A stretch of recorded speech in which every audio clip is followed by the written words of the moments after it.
également, il va falloir responsabiliser aussi le consommateur. L'IA va aider à la prise en main. Il y aurait 90 millions d'emplois au niveau Europe qui seraient détruits par l'arrivée de l'IA.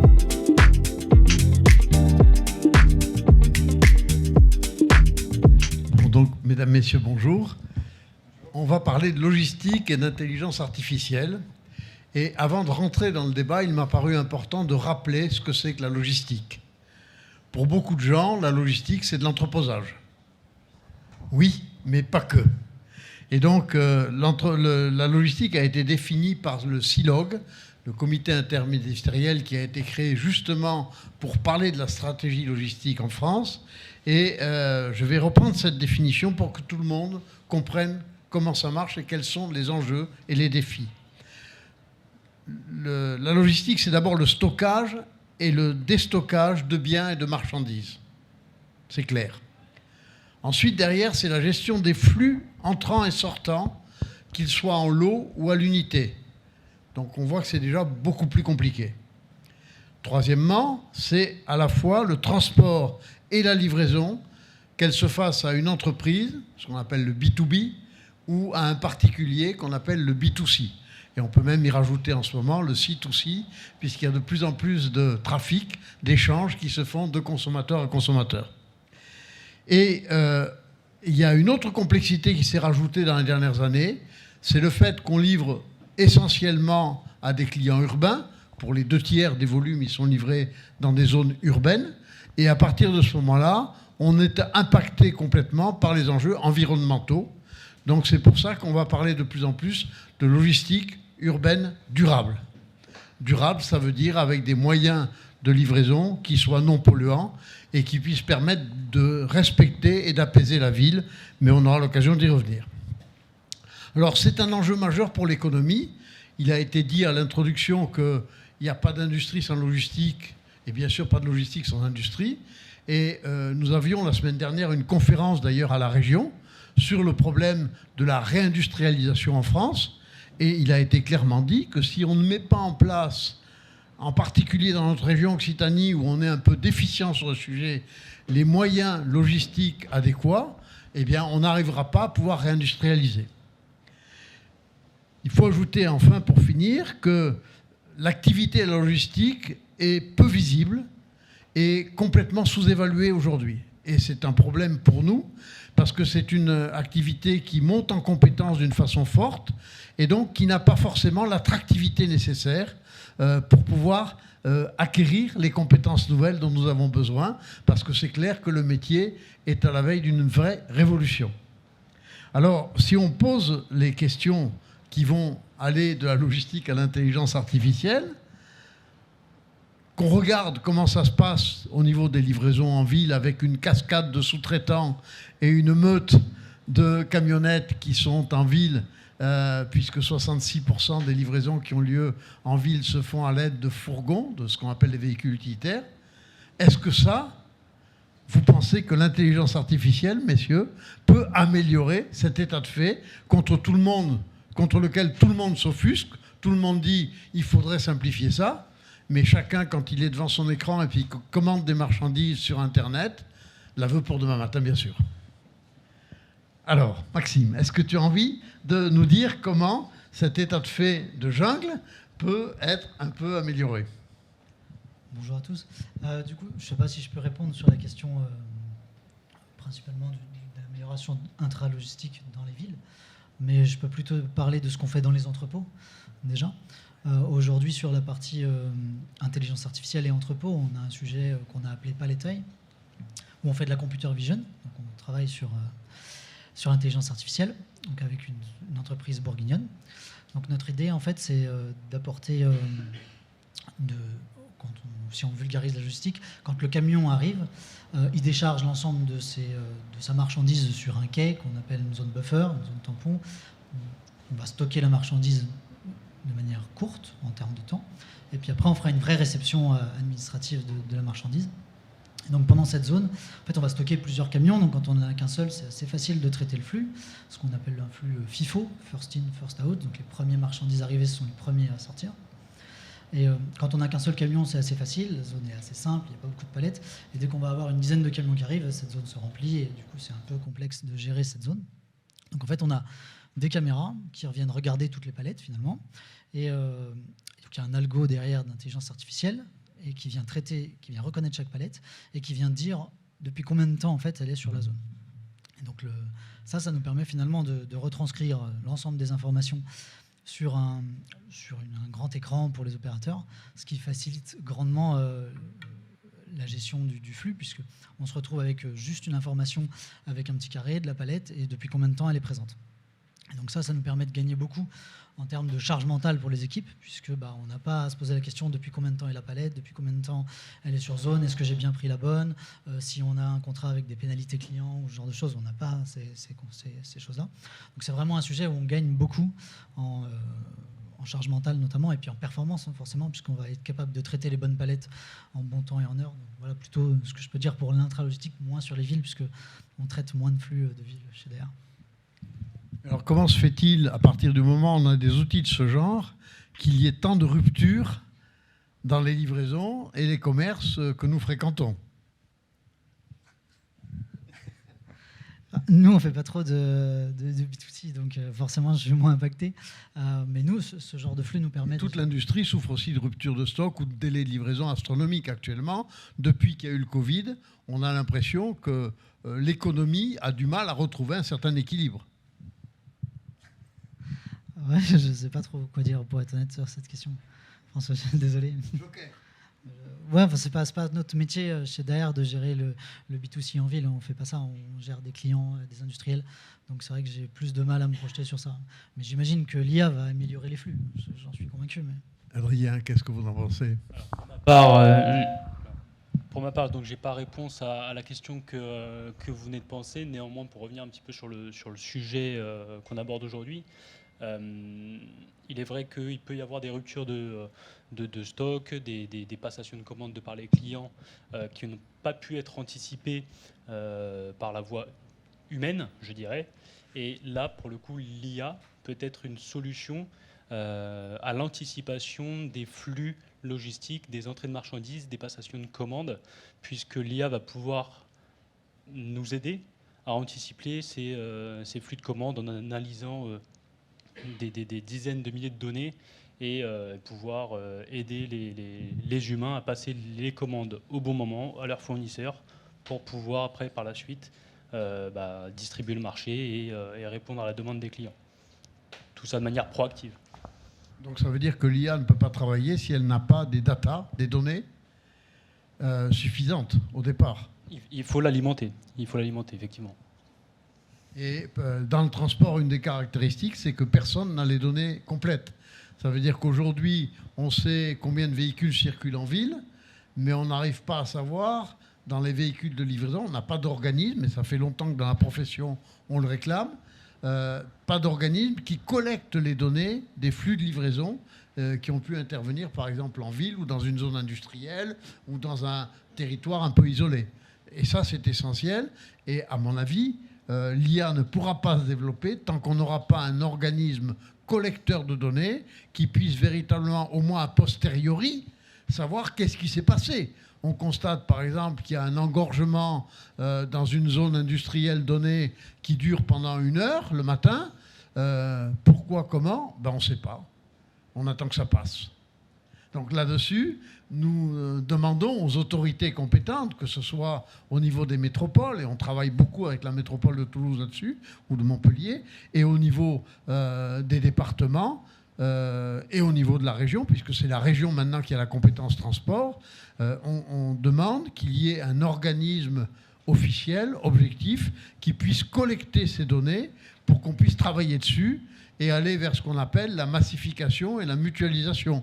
On ne pourra diminuer le nombre de camionnettes en ville qu'à partir du moment où, au lieu d'être chargées à moitié, elles seront chargées complètement chacune et avec des tournées qui seront optimisées.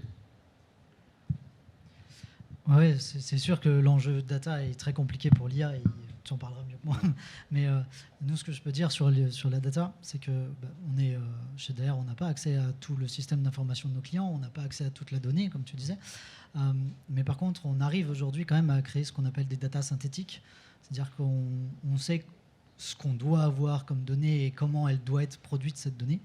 Et du coup, en fait, on arrive à créer des fausses données, des cas qui ne sont jamais arrivés, avec tout un tas de règles. Par exemple, si je prends des cartons, ça peut être tout simplement donner les flux, à peu près combien ça arrive par jour, les tailles des colis, les poids, etc. Et finalement, même si je ne suis pas capable de mesurer ces flux, je suis capable de générer de la donnée qui permettra à terme d'entraîner un algo. Ça, c'est plutôt toi qui va en parler que moi. Oui, alors, excusez-moi. Oui, bonjour, donc Franck Gaillard, moi je travaille chez Microsoft. Je suis ce qu'on appelle un Cloud Solution Architect et je suis spécialisé sur tout ce qui est intelligence artificielle. Alors peut-être en 2-3 minutes, je ne sais pas si tout le monde, quand on parle d'IA, c'est ce qu'il y a derrière. C'est peut-être un peu flou, c'est un terme assez générique. Peut-être pour resituer le besoin et puis après faire un glissement vers la logistique, ce qui intéresse bien François, j'ai compris. Je vais donc... alors l'IA déjà c'est un terme qui ne date pas d'aujourd'hui. Hein. Le terme intelligence artificielle a été prononcé la première fois en 1956 par un scientifique qui s'appelait John McCarthy. C'était lors de la conférence dite de Dartmouth où plusieurs scientifiques s'étaient réunis pour réfléchir sur le fait de rendre une machine intelligente, c'est-à-dire une machine qui est capable de penser comme un être humain. D'accord ? Donc c'était déjà le siècle dernier. Les premières applications de l'IA ont été les systèmes experts, donc c'est-à-dire à partir de règles métiers, on essaie d'expliquer un phénomène, hein, donc ça existe toujours. Donc ça fonctionne très bien. Quand on est dans quand il n'y a pas énormément de règles justement qui peuvent exprimer ce phénomène. D'accord ? Dès qu'on est dans une situation où il y a une corrélation entre énormément de variables, du coup, le système expert atteint ses limites, parce qu'a priori, on ne peut pas savoir toutes les combinaisons possibles qui vont nous permettre d'avoir le résultat. Et là, c'est l'apparition du machine learning. Donc le machine learning, c'est un sous-groupe de l'intelligence artificielle, en fait. Et le machine learning, c'est quoi ? À partir d'un historique, on va essayer de détecter des patterns, donc des corrélations entre plein de variables qui vont nous permettre d'expliquer le phénomène. D'accord ? Et c'est l'algorithme qui lui-même va produire ses propres règles métiers, si je veux synthétiser. D'accord ? Et là, depuis quelques temps, après, il y a eu l'apparition de ce qu'on appelle le deep learning. Donc, il y a une dizaine d'années, alors peut-être c'est un terme que vous avez déjà entendu, deep learning. Donc, deep learning, c'est quoi en fait ? C'est un regroupement d'algorithmes qu'on appelle les réseaux de neurones, par analogie au cerveau humain, hein, sur le fonctionnement des neurones humains, d'accord ? Et qui permet de traiter des nouvelles sources de données. Donc, ces nouvelles sources de données existaient déjà, mais on n'avait pas d'algorithme assez puissant aujourd'hui pour pouvoir les traiter. Alors, je parle de l'image, de la vidéo, du son. Donc toutes ces nouvelles sources et du texte non structuré, d'accord ? Toutes ces nouvelles sources aujourd'hui, grâce à la puissance notamment du cloud, va vous permettre d'exécuter, de déployer ces algorithmes, de créer vos propres modèles et de les déployer en entreprise. Et là, depuis 2-3 ans, il y a encore un sous-groupe qui fait partie du deep learning qu'on appelle l'IA générative. D'accord ? Donc l'IA générative, donc vous allez le retrouver à travers ChatGPT, notamment, hein, c'est le plus connu, mais il existe plein d'autres modèles open source ou produits par d'autres sociétés, mais la plupart des entreprises, des éditeurs aujourd'hui les mettent en open source en fait. Disons que pour les faire fonctionner derrière, il faut d'un point de vue infra, il faut de la puissance de calcul qui est très puissante et aujourd'hui il y a essentiellement un ChatGPT par exemple, il n'y a que le cloud qui peut le faire. Une entreprise ne peut pas dans ses data centers déployer un modèle comme ça, enfin, c'est trop puissant. D'accord ? Parce que c'est ce qu'on appelle des IA génératives. Alors, c'est quoi le concept de l'IA générative, peut-être ? Alors, l'IA générative, c'est d'être capable de produire du contenu. D'accord ? On va lui faire ingurgiter tout un corpus. Alors, ce corpus, ça peut être du texte, ça peut être de l'image, du son. D'accord ? On va parler d'IA multimodale. Et à partir de ce corpus, en fait, on va se baser, si je prends le cas du texte, vous l'avez tous vu, hein, quand vous tapez un texte dans ChatGPT, qu'est-ce qu'il fait ? Il va prédire les mots suivants. Il n'y a aucune intelligence, en fait. Ça s'appelle intelligence, mais il n'y a aucune intelligence.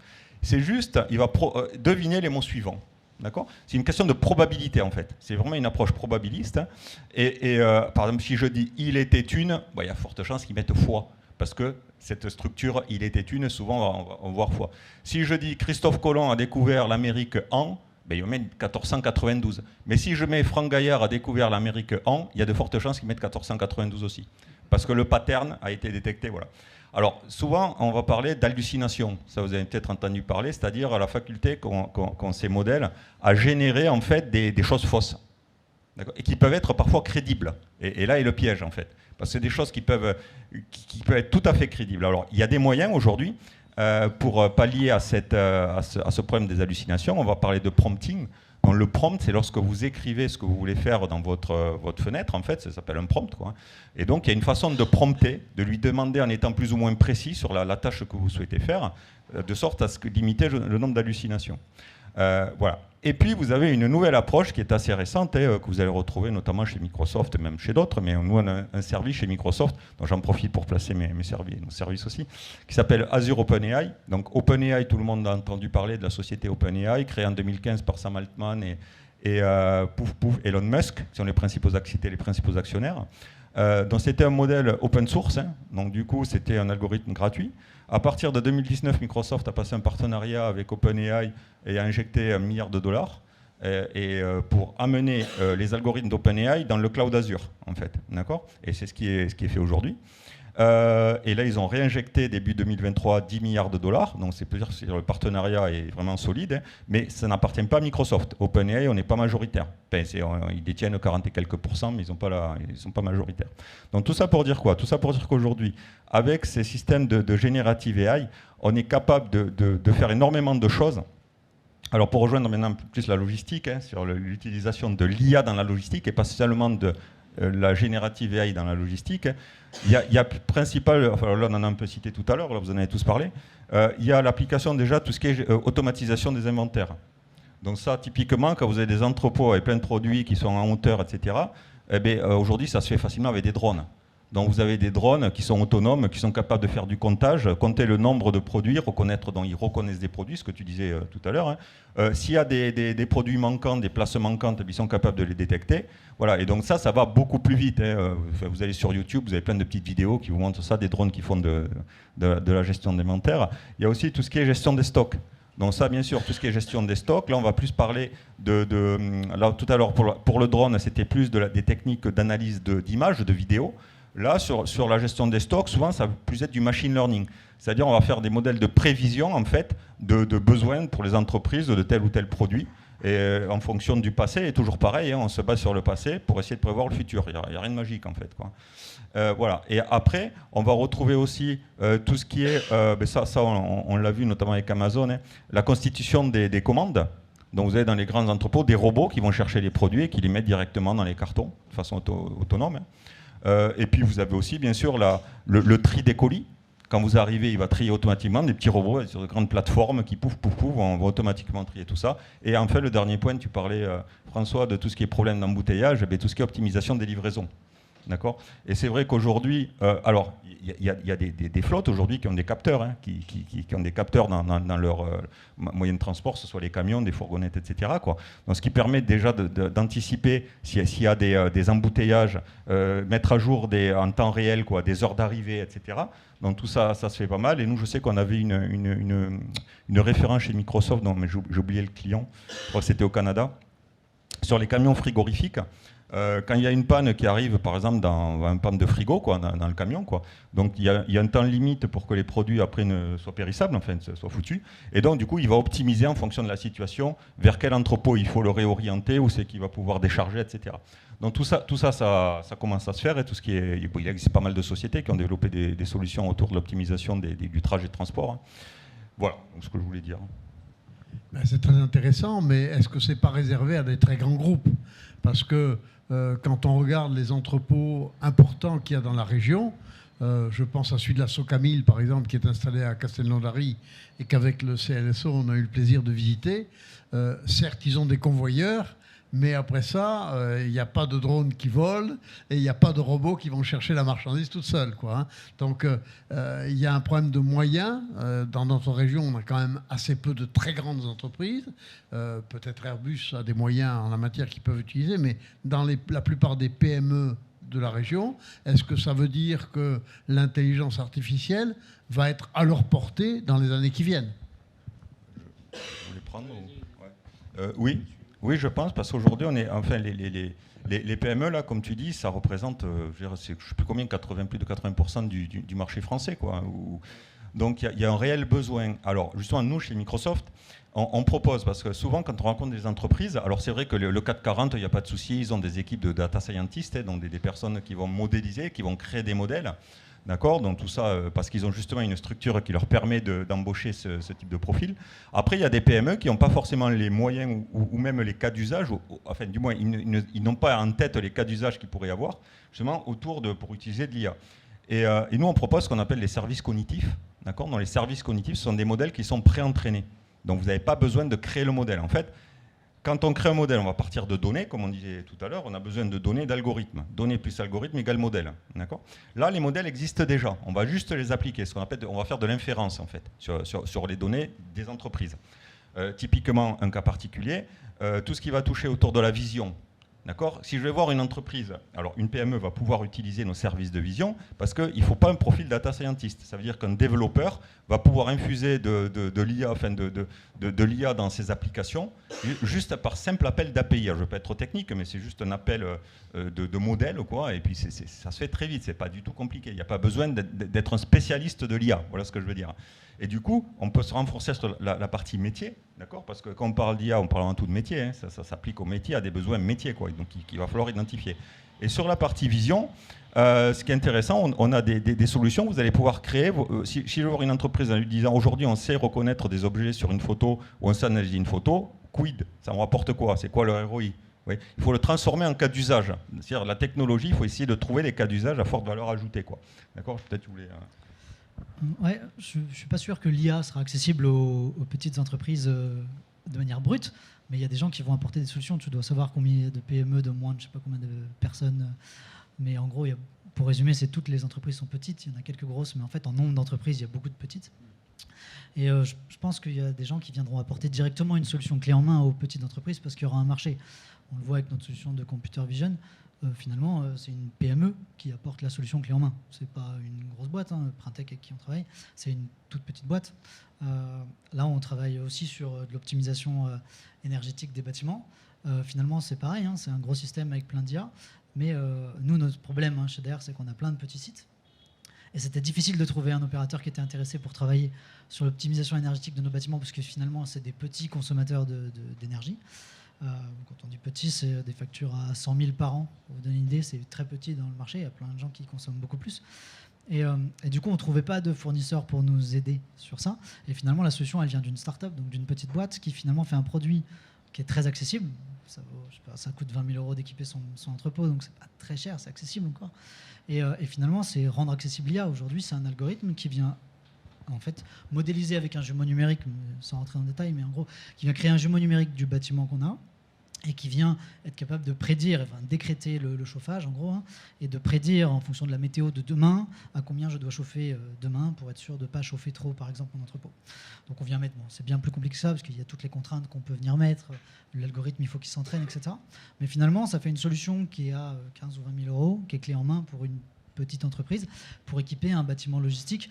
J'ai pas la taille de tous les bâtiments qu'on a équipés, mais on en a qui font moins de 10 000 m², quoi. On n'est pas sur des surfaces de 100 000 ou etc., quoi. Donc, je pense pas que l'IA brute, peut-être qu'une petite entreprise ne viendra pas voir directement Microsoft, parce qu'effectivement, pas de data scientist et peut-être difficile d'aller construire la solution. En revanche, je suis persuadé que vu le marché des petites entreprises, il y aura plein de gens capables de se mettre en face pour créer les solutions qui répondront aux petites entreprises. Et on dit que ce sont les métiers du tertiaire qui vont être les plus implantés, les plus impactés par l'intelligence artificielle, plus que les métiers de l'industrie. Qu'en pensez-vous, les uns et les autres ? Là, je n'ai pas d'avis, je ne sais pas. Pourquoi ? Parce que dans les métiers du tertiaire, il y a beaucoup de tâches relativement simples, donc plus facilement programmables peut-être, à partir du moment où on a réussi à capter les données. Mais en même temps, tout le monde a été piégé par son GPS déjà au moins une fois et s'est retrouvé dans une cour de ferme alors qu'on avait programmé la bonne adresse dans la bonne ville, etc. Donc est-ce que ça ne va pas être aussi un frein pour les entreprises de se lancer dans ces solutions d'intelligence artificielle qui peuvent être, à l'époque où on est, encore un peu hasardeuses, non ? Alors, je pense pas. Et puis, pour revenir sur la partie tertiaire, vous parliez effectivement de fonctions de travail qui peuvent être répétitifs, etc., et qui peuvent facilement être robotisées, et donc être amenées par l'intelligence artificielle. Mais il n'y a pas que ça. Aujourd'hui, on se rend compte sur le marché du travail, quel qu'il soit, qu'il y a une grande difficulté pour certains postes, certains secteurs à recruter, à trouver une main-d'œuvre. Les postes où il faut porter des charges lourdes, par exemple. Il faut travailler dans du froid négatif, les chambres froides. On parlait de la Socamil, quand ils ont une chambre à moins 24 degrés et qui tourne 24/24. Donc travailler de nuit à moins 24 degrés, ça devient de plus en plus compliqué, mine de rien, de trouver du personnel. Et l'intelligence artificielle, effectivement, va pouvoir, de par les machines, amener des solutions pour les entreprises. Alors là, on parle d'une grosse société. Mais effectivement, il y en a d'autres plus petites. Ce qu'il ne faut surtout pas, je pense, c'est que les employeurs, les entrepreneurs se bloquent sur le terme de intelligence artificielle en se disant non, ça c'est pas pour moi, ça fait peur. Non, il y a des solutions, effectivement, comme le disait Maxime, clés en main, qui peuvent être apportées par de petites sociétés, calibrées par rapport à la taille de l'entreprise de la dite personne, et sans avoir des budgets ahurissants, et c'est vraiment à la portée de tous. Donc il y a des sociétés spécialisées, il faut simplement les consulter, il y a des professionnels qui sauront vous diriger vers telle ou telle solution en fonction de la problématique, qui peuvent faire un état de l'entreprise en disant il va falloir plus concentrer les efforts sur telle ou telle activité. Donc on parlait du chauffage par exemple, on peut parler des problèmes effectivement par rapport aux employés, au mal de dos, etc. Des solutions qui peuvent aider les employeurs. De toute façon, toutes ces technologies, elles marcheront et elles seront valides et adoptées que si elles sont très simples et très faciles d'accès. Nous, on prend notre premier cas d'usage paletta, et finalement, pour l'opérateur, c'est une bataille navale. C'est les palettes avec l'heure, et du coup, je sais laquelle prendre. Et en fait, on s'en fiche qu'il y ait un algo d'IA et qu'il y ait plein de caméras et qu'il y ait du traitement d'image, etc. Pour la personne, c'est très simple. Si je reprends mon cas d'exemple avec le chauffage, c'est la même chose. Le seul intérêt, c'est à combien je règle la chaudière. Et finalement, c'est ça qui compte et qui a de la valeur, et pas forcément tout ce qu'il y a derrière. Et ça, c'est aussi c'est votre rôle aussi de faire des solutions qui, à la fin, sont simples. Mais justement, je rebondis sur ce que tu viens de dire. Déjà, il faut voir l'IA. Je suis d'accord avec toi. Il ne faut pas en avoir peur. Souvent, quand les gens ne connaissent pas, on s'imagine ça va nous remplacer. Alors, je ne dis pas que ça ne va pas détruire certains jobs. Comme je disais tout à l'heure, il y a le siècle dernier, il y avait la personne qui poinçonnait les tickets de métro. Voilà, son job a disparu le jour où c'était automatique. Après, ça fait partie. Il va y avoir forcément un pourcentage de jobs. Tout ce qui est à faible valeur ajoutée, je dirais, et je pense notamment sur les premiers niveaux de support technique, et c'est le cas aujourd'hui, où la plupart des entreprises, c'est une IA qui va gérer, qui va réorienter les appels pour tout ce qui est centre d'appel. D'accord. Après, là, on parlait de Generative AI, et c'est là où il y a un vrai changement de paradigme, en fait, et qui va impacter fortement, je pense, la façon de travailler de la plupart des gens. C'est que Microsoft, je parle pour Microsoft, il y en a d'autres, vont infuser de l'IA vous avez entendu parler tous des copilotes.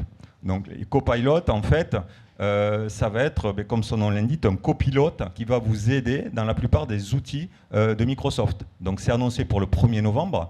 Vous avez Copilot pour Office 365, c'est-à-dire que dans Excel, dans PowerPoint, dans Word, dans Outlook, dans Teams, vous allez avoir un petit assistant quand vous allez cliquer sur le bouton Copilot, et vous allez faire comme du chat GPT, sauf qu'il a été entraîné par rapport à la solution que vous allez utiliser.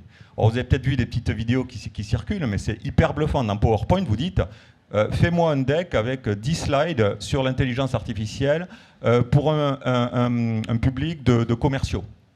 Et bien, il va vous générer les 10 slides en quelques secondes, quoi. Et avec le template et tout qui va avec. D'accord. Après, vous aurez, bien sûr, il faut le retoucher, c'est pas, voilà. Mais le gain de temps que vous allez avoir est simplement énorme. Vous l'avez tous sûrement utilisé pour faire des comptes rendus, pareil. Prochainement dans Teams Premium, vous allez avoir à la fin, et ça va être par défaut, c'est-à-dire qu'à la fin de la conversation, un résumé va être fait automatiquement. Ça, c'est par défaut.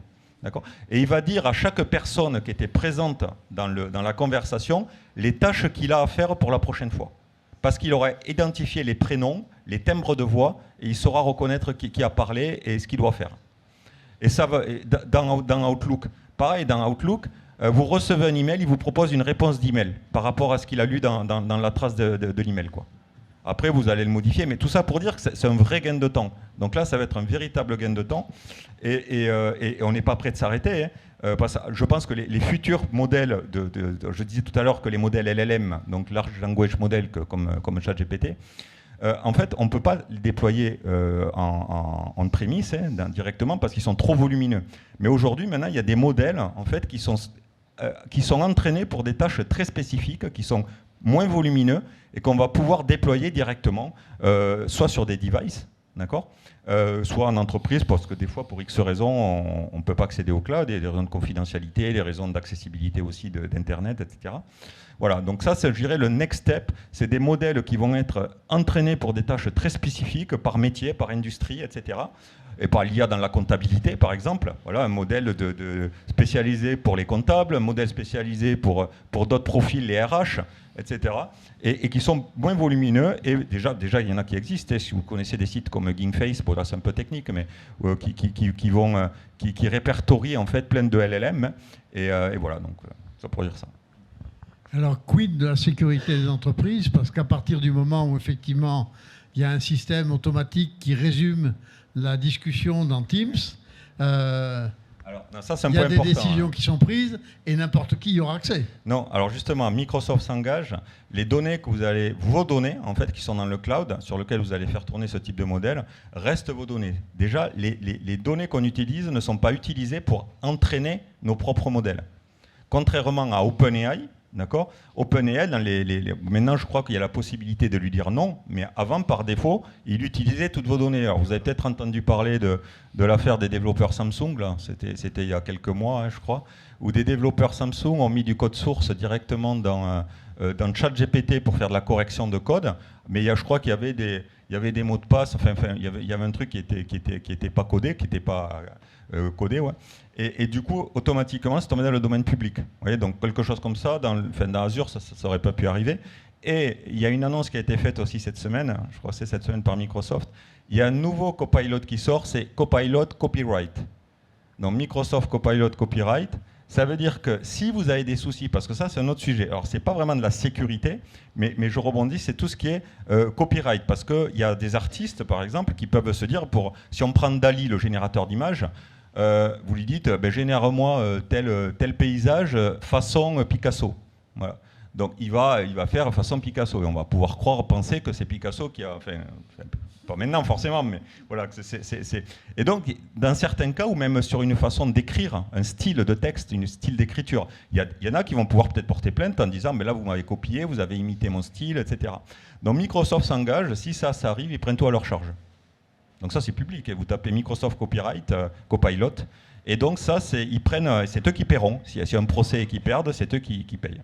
Donc, Alors il paraît que quand on dit à ChatGPT « fais-moi un poème style Victor Hugo », 5 minutes après, on a un beau poème que personne n'est capable de dire qui n'a pas été écrit par Victor Hugo. Donc il y a un côté quand même un peu inquiétant quelque part, effectivement, de cette capacité à imiter, à copier, à transposer. Et donc, quelque part, on peut y perdre une partie de ses droits d'auteur, entre guillemets. Oui, bah après, comme je dis, ça reste un outil. Enfin, l'IA reste un outil et c'est vous qui avez le choix de l'utiliser ou pas. Hein. C'est pas l'IA qui va vous commander. Hein. C'est un peu trivial ce que je dis, mais c'est un outil que vous avez à disposition, libre à vous après d'en faire ce que vous voulez. Voilà.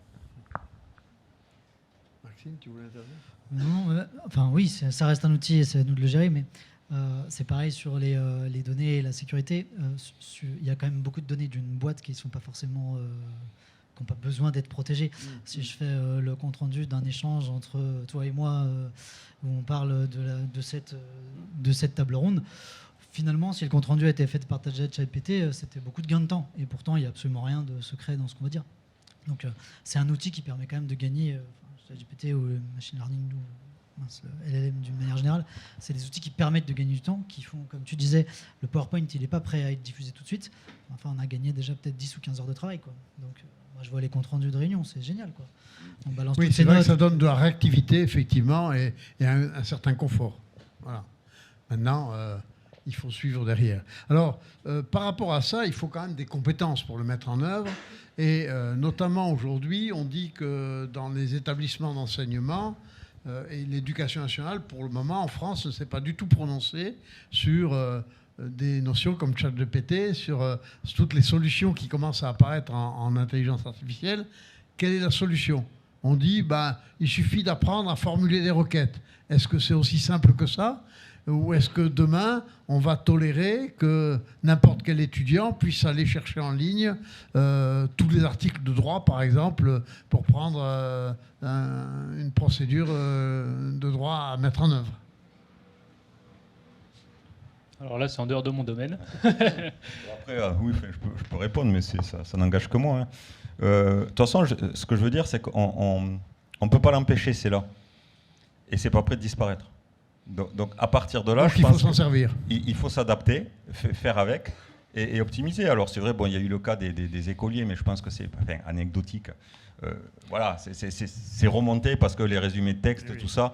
Et ce qui était bluffant, c'est que sur le même texte, on fait 2 fois le même résumé, ça ne sera jamais 2 fois exactement le même résumé, il sera formulé différemment. Donc il n'y a pas moyen de dire il a copié, il n'a pas copié, quoi.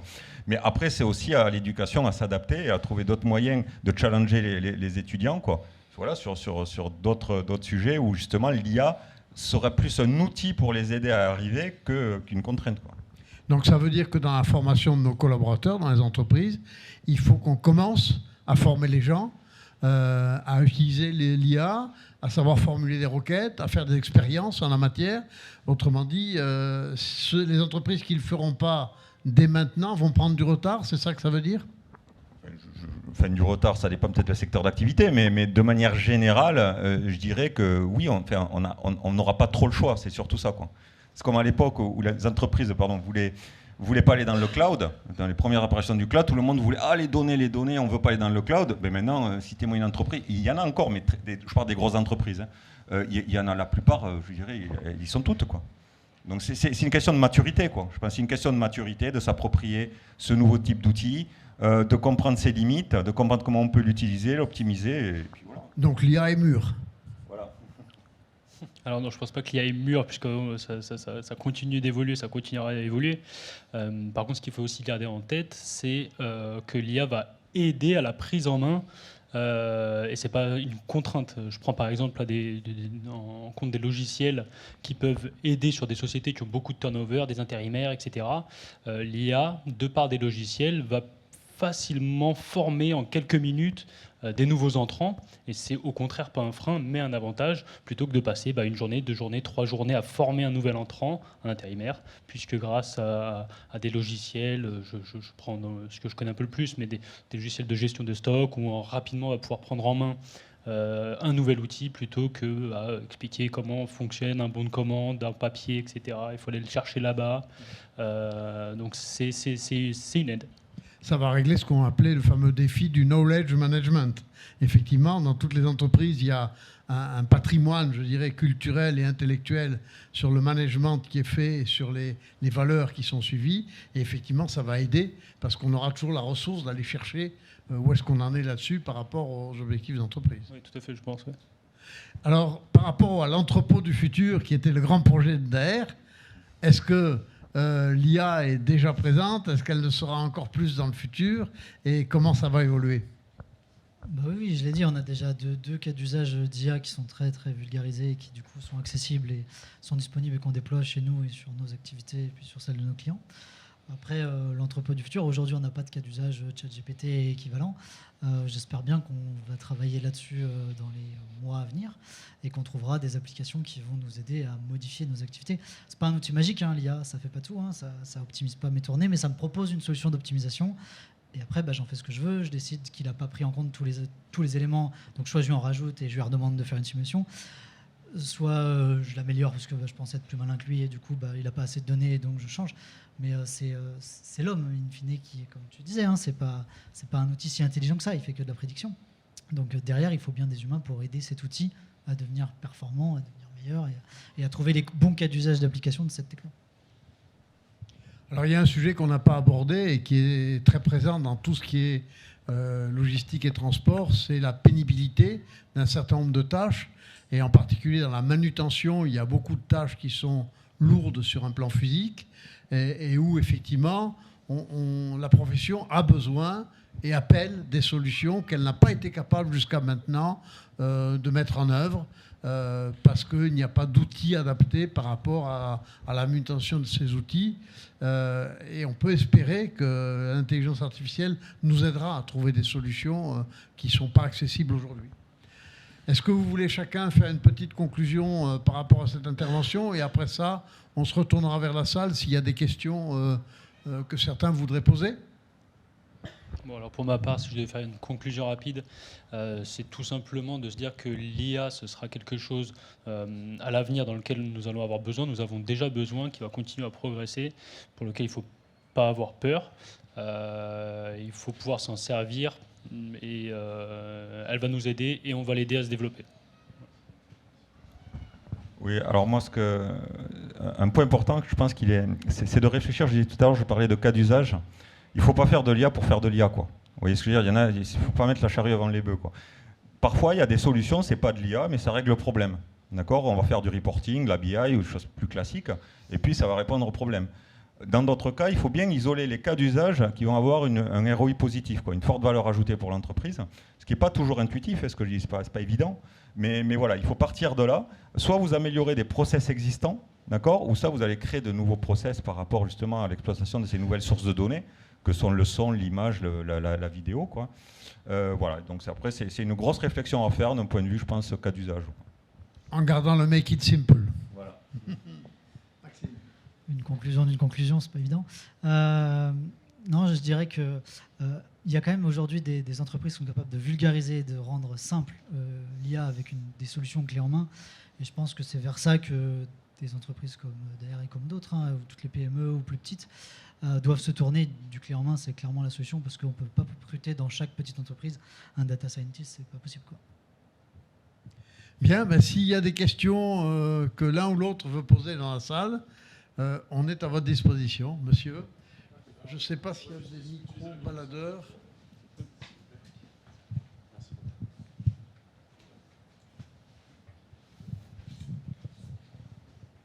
Bonjour. Alors moi, ma question, donc on a évoqué les destructions d'emplois, enfin des emplois qui disparaissent. Maintenant, ce qui m'intéresse, cette question, c'est quels sont les nouveaux emplois finalement quand on est étudiant en logistique?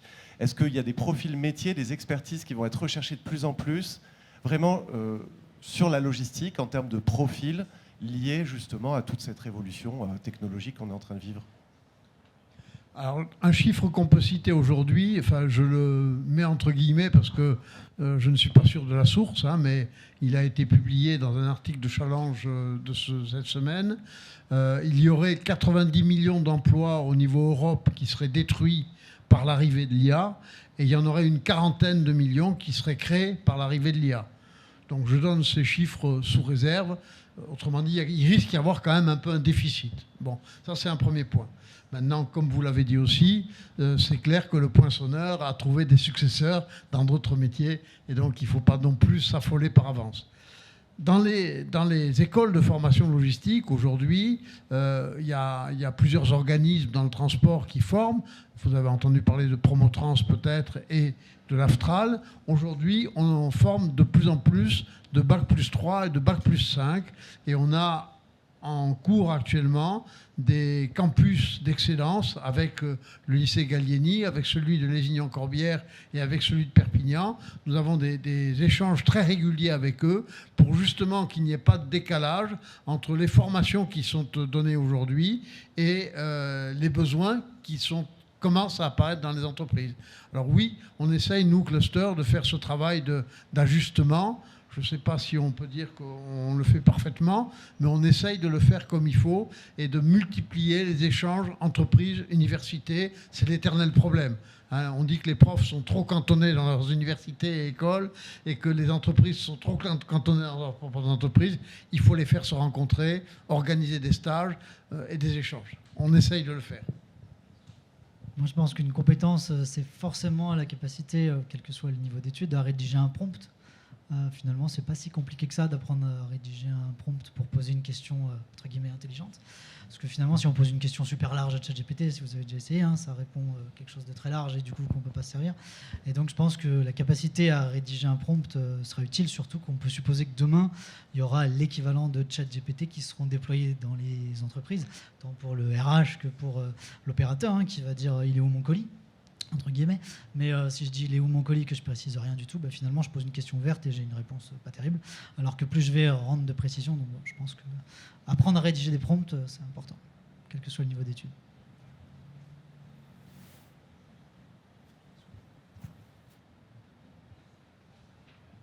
D'autres questions ?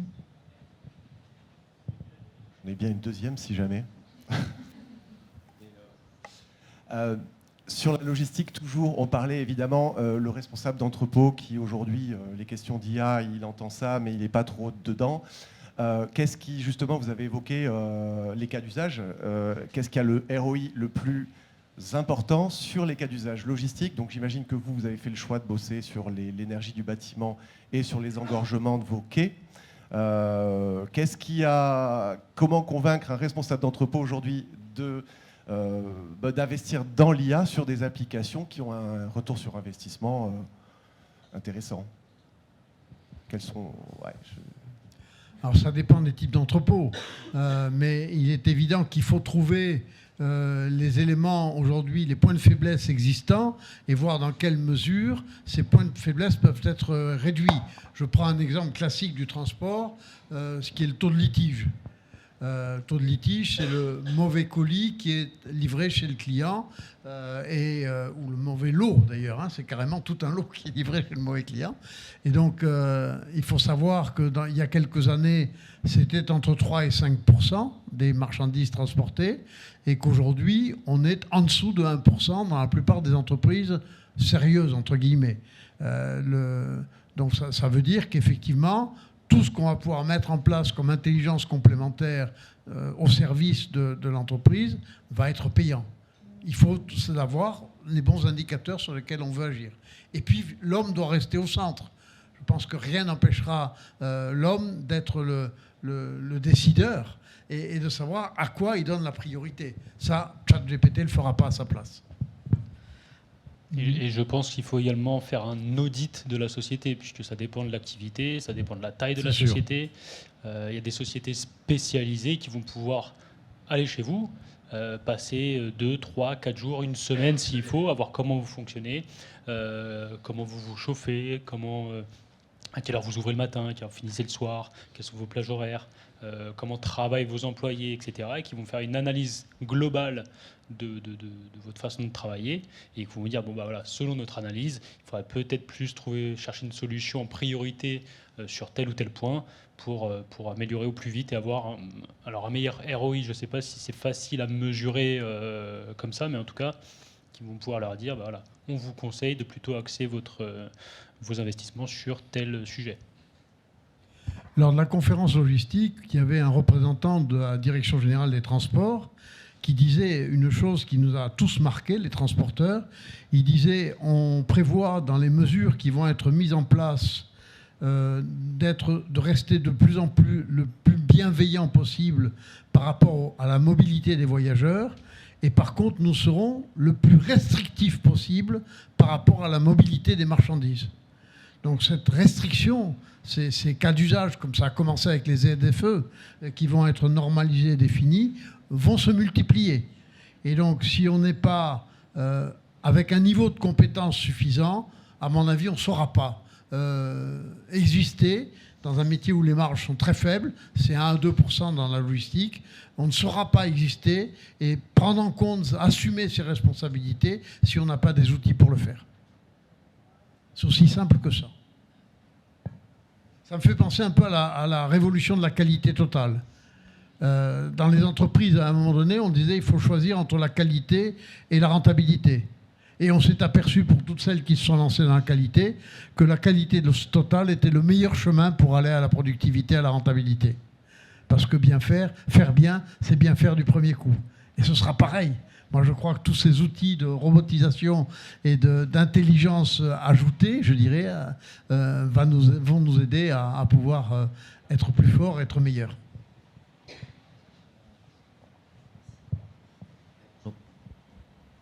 Ça marche, ouais. Bonjour à tous, Alexandre Badé. Moi, c'est juste une question sur justement l'évolution des législations. Parce que la logistique, c'est aussi, enfin celle en tout cas qu'on voit tous les jours, nous, en tant que consommateurs, elle est proche de nous. On voit le développement tout ce qui est transport autonome, ou dit autonome. Il y a des belles boîtes à Toulouse, enfin EasyMile, par exemple, pour la citer. On voit la vitesse à laquelle ça se développe.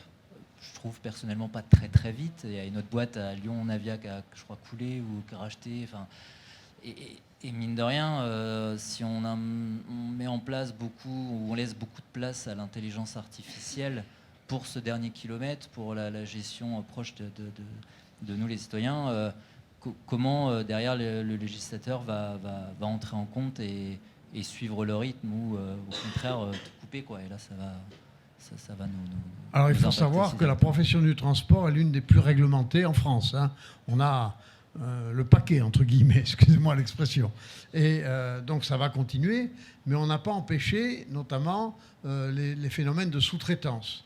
Et aujourd'hui, le spécialiste du transport que je suis a tendance à trouver qu'il y a trop de sous-traitance et qu'il va falloir réintégrer tout ça entre le donneur d'ordre industriel, le donneur d'ordre distributeur peut-être, et tout ce qui se passe au milieu, de ne pas dire c'est sur la route. Je suis plus responsable en tant que fabricant. Non, c'est pas vrai, on est responsable. Et également, il va falloir responsabiliser aussi le consommateur. Aujourd'hui, c'est anormal, quand on commande, je sais pas quoi, un t-shirt ou une robe de chambre, de dire je la veux pour demain matin à 8 heures. C'est grotesque. Donc on sera obligé de responsabiliser les gens et de leur dire si tu le veux, tu le payes. Ce qui n'est pas le cas aujourd'hui. Et là, je m'élève contre des affirmations d'Amazon en disant le transport, il est gratuit. Il n'est jamais gratuit. Il n'y a rien de gratuit dans la vie. Et nous, on se bat dans la profession pour qu'on fasse reconnaître que le transport a un coût et que si on ne met pas ce coût en œuvre, on ne pourra pas le rendre paisible et facile pour les villes. Parce qu'il y a des tas de choses à faire. Le multimodal est une vraie réalité. Et aujourd'hui, regardez la cyclologistique, elle s'est quand même considérablement développée dans toutes les villes. Par contre, le ferroviaire, on est en retard de 20 ans. L'âge moyen des rails en France, c'est 37 ans. L'âge moyen des wagons en France, c'est 27 ans. Donc on est avec un outil qui est dépassé complètement. Donc là, il y a un plan d'investissement gigantesque qui a été mis en place par le gouvernement. Espérons qu'il se mettra vraiment en œuvre. Et puis nous, dans la région aussi, on a un outil qu'on regrette de voir mourir, qui est le canal du Midi et le canal latéral à la Garonne. On a un outil logistique fabuleux dont on a hérité et qu'on a laissé pourrir sur place. Donc on se bat aujourd'hui en disant on veut que tous les moyens multimodaux se mettent en place et on va faire des expériences, notamment pour que des barges viennent apporter ici au Port Saint-Sauveur, juste derrière nous, des marchandises qui seront prises en relais par des véhicules électriques ou de la cyclologistique pour atteindre le dernier kilomètre. Mais tout ça, vous ne pouvez pas savoir comme c'est long à mettre en œuvre, comme il faut. Nous, ça fait plus de 5 ans qu'on existe, le cluster, qu'on essaye de mettre toutes ces idées en place au fur et à mesure que le SILOG les a mises en avant. Et puis on a l'impression que ça ne bouge pas. Mais on continue.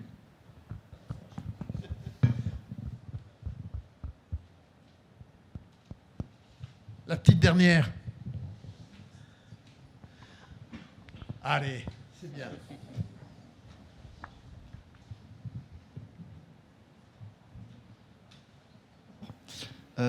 Du coup, est-ce que vous n'avez pas peur que l'avancée de l'AI soit utilisée à manière trop facilement par les opérateurs et qui, du coup, les opérateurs, eux, baissent en capacité ou en compétence d'utilisation de l'IA de manière trop facilitée, quoi?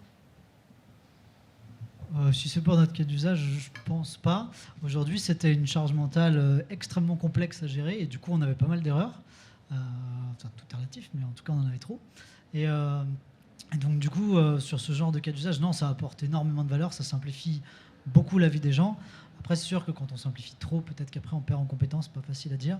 En tout cas, sur ce cas d'usage-là, pas du tout, puisque on avait un problème de shift, hein. Enfin, j'ai pas expliqué, mais aujourd'hui, on avait les gens qui travaillaient de 5h à 13h et de 13h à 21h. Et du coup, au passage de shift, il y a aussi énormément d'informations à passer, et notamment toutes ces infos de quel colis est arrivé le premier.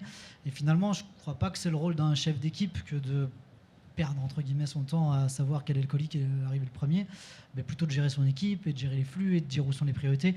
Et je pense que c'est bien plus là-dedans qu'ils ont de la valeur. Donc je pense que c'est plutôt, en tout cas sur ce cas d'usage, après sur tous les cas d'usage je ne sais pas, mais sur celui-là, c'est aller tuer de la non-valeur ajoutée ou avec très peu de valeur ajoutée, et du coup de rendre du temps au chef d'équipe pour faire quelque chose qui potentiellement en a plus. Après, c'est très dur de mesurer quand on enlève, je sais pas, si on enlève 1 heure par jour de chef d'équipe pour une tâche à 100 valeur ajoutée, qu'est-ce qu'il va faire dans cette nouvelle heure? C'est très dur à mesurer, mais en tout cas... Comme personnel, du coup, que l'opérateur, pas facilité, va utiliser par exemple ChatGPT et va moins facilement réfléchir par lui-même. Moi, je peux vous apporter le témoignage, ça fait plus de 30 ans que je suis dans le transport, et je peux vous apporter le témoignage de nos opérateurs qui disent qu'année après année, ils ont l'impression de faire un métier plus intelligent qu'ils faisaient avant, plus responsable, plus autonome. Ça veut dire qu'aujourd'hui, ils ont la géologue qui fait qu'on les marque à la culotte, comme on dit dans le pays du rugby, mais en même temps, ils ont des tas d'initiatives qu'ils peuvent prendre dans l'optimisation de leur tournée, dans le suivi des livraisons, et qui font qu'ils ont l'impression d'avoir une montée en compétences continue.